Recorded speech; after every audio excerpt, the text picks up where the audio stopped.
جلالته. بسم الله الرحمن الرحيم، والصلاة والسلام على سيدنا محمد وعلى آله وصحبه وسلم، وعلى سيدنا موسى كليم الله صلى الله عليه وسلم. رعايانا الأعزاء سكان أمريكا الشمالية، تنظن أنكم باقي تفهموا العربية. بغيت نقول لكم على أنني متأثر جدا جدا وأكثر مما تظنون بهذا الحوار وهذا الكلام اللي سمعته منكم، واللي ما تنستغربش منه، لكن تنستغرب بالعواطف الرقيقة وبالكلمات الدقيقة وبالتعبير المغربي الأصيل اللي توجهت به لنا. جزاكم الله خيرا عنا، لأنني حييت معكم أوقات وطنية مغربية لن أنساها أبدا. عليكم أن تعلموا أنه في كل سنة حوالي أواخر شهر فبراير وأوائل شهر مارس عندي واحد الصديق يهودي في فرنسا، ماشي مغربي، سميتو الأستاذ ستيغ، عارفو من القديم.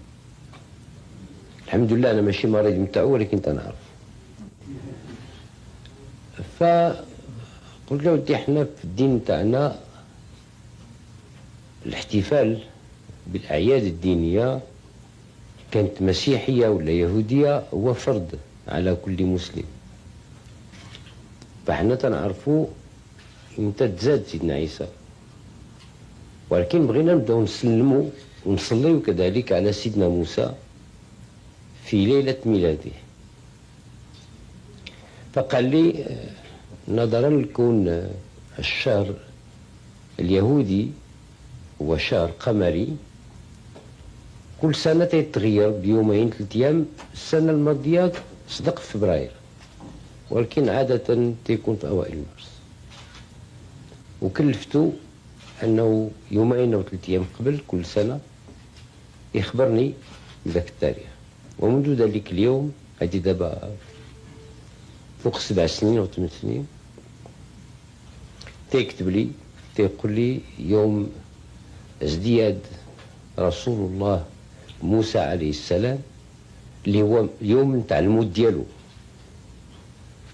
هو يوم كذا وكذا، وتيعلم له قادر فوتر ميزان ستيغ. فكل سنة في ذلك اليوم، ربما أنا من المسلمين القلائل اللي تيصليوا على روح سيدنا موسى 100 مرة في ديك الليلة. ولما تنصلي على روح سيدنا موسى في ديك الليلة عليه السلام، ما كاين شي يهودي مغربي في العالم بأسره اللي ما تيوقفش أمام وجهي آنذاك، واللي ما تندعيلوش بالخير، واللي ما تنطلبلوش الله أنه يرجع لبلادو ويتسارها ويزورها ويسر رحم مع الأحياء ويزور قبور الأموات. فعلا أنتم رعايانا، عندكم مزايا كبيرة بالنسبة لليهود الآخرين. أي واحد ممكن لك تسولو تقول له فين باك، فين دفن جداك، فين كبرتي، يقول لك ما نعرفش. أنتما أعطاكم الله واحد الكرامة غريبة. واحد أولا سبقتوا العرب للمغرب. يقولوا بعض المؤرخين على أن يمكن واش صحيح ولا ماشي صحيح، لأن بعض اليهود في عوض يتبعوا سيدنا موسى لما اخترق البحر الأحمر أنهم تبعوه نواحي الشرق، أن واحدين أخرين خافوا من البحر وجاوا لهذا الجهة من العالم. الحمد لله اللي جاوا والحمد لله اللي استوطنوا عندنا. فماشي يمكن لكم تقولوا آبائنا وأجدادنا موجودين في المغرب واجي نوريك فين مدفونين وفين، بل عندكم ميزة، وهذه الميزة بغيتكم تكونوا محتفظين عليها، وهي الميزة الثقافية متاعكم والدينية. المعلوم عند الجميع بأن المدرسة التلمودية المغربية هي أحسن مدرسة تلمودية في العالم. معلوم احنا الخاخامين عندنا قاسحين شوية، ما تيقولوا شي دغيا هذه ديما ربما تيقولوا هذه حامس ولا حرام ولا كذا، ولكن لا، تيجيو يستفتيوهم الرهبان من جميع العالم، جميع الخاخامين في العالم اللي تيبغوا يعرفوا شنو قال الدين اليهودي الحقيقي الأصيل، ما تيمشيوش لمحل آخر، تيجيو للمغرب باش يبحثوا على دينهم، كما أنكم تترجعوا للمغرب باش تبحثوا على ثقافتكم وأصالتكم. الله سبحانه وتعالى أسأل أن يخلي هذه الصلة بينكم وبين بلادكم دائما واقفة. قولوا آمين معنا، ويجعلكم كذلك دائما محفوفين بعناية الله وكرمه، ويكثر عليكم الرزق ديالو والفضل ديالو، ويجعلكم تصلوا الرحم مع أخوانكم المسلمين في المغرب أكثر وأكثر.